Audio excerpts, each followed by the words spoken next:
April this year na nag-start kaming magplano para sa aming Japan trip. And sobrang bilis lang ng panahon, eto na siya. From Clark, it was only 4 hours and 10-minute flight at nakarating na kami sa Narita International Airport. Pagkatapos naming mag-lunch sa airport, sumakay kami sa Keisei Skyliner papunta sa aming hotel sa Ueno. It was a 40-minute train ride papunta sa Keisei Skyliner Ueno Station. At this point, sa totoo lang, hindi namin alam kung ano ang susunod na gagawin or kung anong sasakyan papunta sa hotel namin. Bahala na si Google Maps at si Mr. Magtanong. Pagdating namin sa hotel ay wala na kaming sinayang na oras at naglibot na kami agad-agad. Una naming pinuntahan ang Ameyo Yokocho na walking distance lang mula sa aming hotel. Isa ito sa mga sikat na shopping streets sa Tokyo. Marami kang makikitang pwedeng bilhin dito kagaya ng clothes, shoes, food, maraming restaurants dito, souvenir, at meron ding mga maliliit na bars. Meron din silang mga murang luggages dito just in case kailanganin mo ng extra dahil magsha-shopping ka sa Japan. Nawili kami sa pagbili ng mga fruits dito dahil mura dito compared sa atin sa Pilipinas. Dito rin kami nakatikim ng aming first matcha ice cream. Nandito rin yung sikat na discount chocolate store kung saan sa halagang 1,000 yen or less than 400 pesos marami ka nang mabibiling chocolates. Naglakad pa kami at nakarating na kami sa Ueno Park kung saan naroon ang Shinobazu Pond.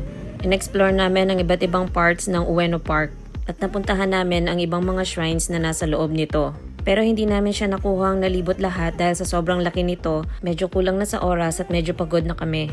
Kaya naglakad na kami pabalik sa aming hotel at naghanap kami ng makakainan. And we had authentic Japanese ramen for dinner. And syempre dumaan kami sa convenience store para bumili ng pagkain para sa hotel and called it a day. On our second day, nagpunta kami sa Shibuya para sa Mega Don Quijote.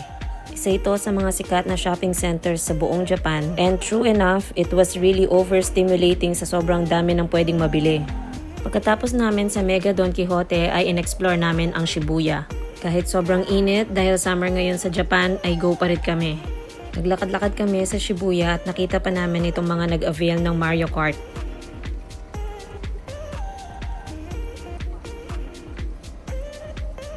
Nag-lunch muna kami sa McDonald's and sobrang sarap ng mga burgers nila.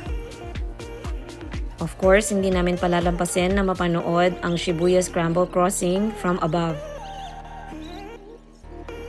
And syempre, kailangan din namin i-experience ang mag-cross sa Shibuya Scramble Crossing. Sobrang daming tao kahit sobrang init and it was really amazing. Pinuntahan din namin ang statue ni Hachiko na kaharapan lang mismo ng Shibuya Scramble Crossing. At pagkatapos nun ay bumalik na kami sa aming hotel. Pagkatapos naming magpahinga sa hotel ay napagdesisyonan namin na i-explore ulit ang Ueno Park dahil hindi namin siya nalibot lahat kahapon. Ueno Park was so big and so amazing. Na-appreciate din namin ang weather that time kasi kahit summer, ang sarap pa rin ng hangin. Nakarating din kami sa JR Ueno Station and this is the view from above. Nung medyo paggabi na ay bumalik na kami sa aming hotel at naghanap ulit ng makakainan. At habang naglalakad kami ay na-appreciate namin ang ganda ng Ueno Tokyo sa gabi. We had yakiniku for dinner and called it a day. On our third day, it was Disneyland Day for us. Pero bago kami pumunta doon ay napagdesisyonan ko na mag-walking muna. Nakarating ako sa Asakusa na malapit na lang pala sa Ueno. Naglakad ako ng naglakad hanggang sa makarating ako sa Sumida River. At ito ang view na sumalubong sa akin.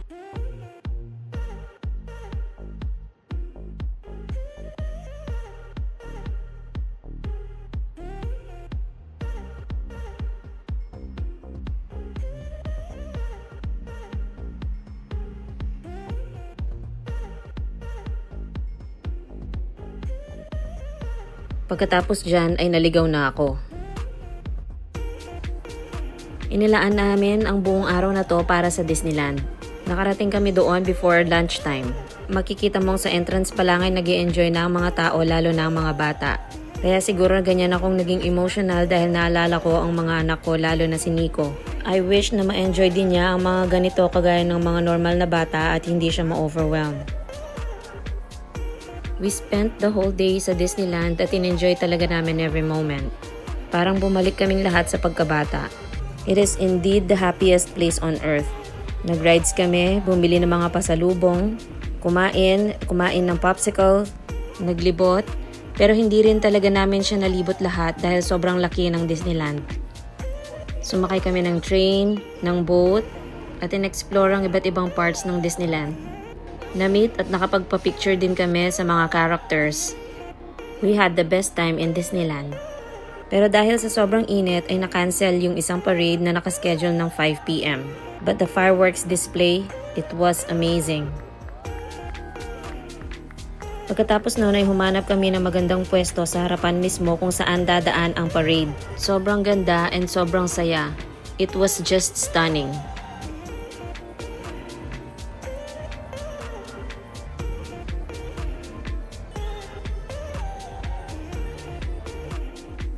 Day 4, nagpunta kami sa Metropolitan Government Building sa Shinjuku.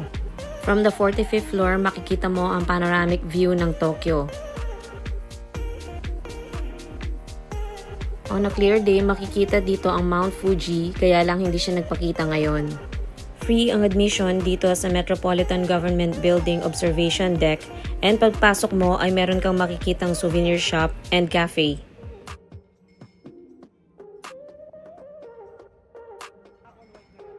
Last night namin sa Japan, nagpunta kami sa Tokyo Skytree.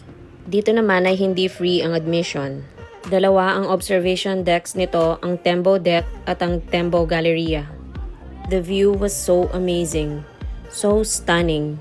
Makikita mo dito ang 360-degree view ng Tokyo. Para sa akin, perfect ang nighttime na pagpunta dito. Sobrang ganda. It's like looking at a view straight out of my dreams.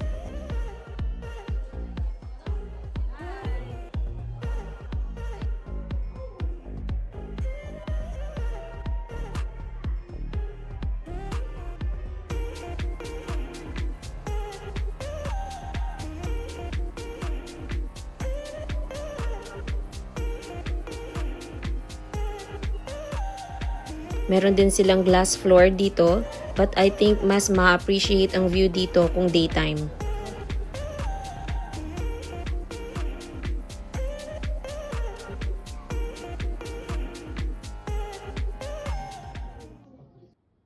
Day 5, departure day namin. After getting ready, lumabas muna ako to observe the street kung nasaan ang hotel namin. We took the Keisei Skyliner again pabalik sa Narita International Airport.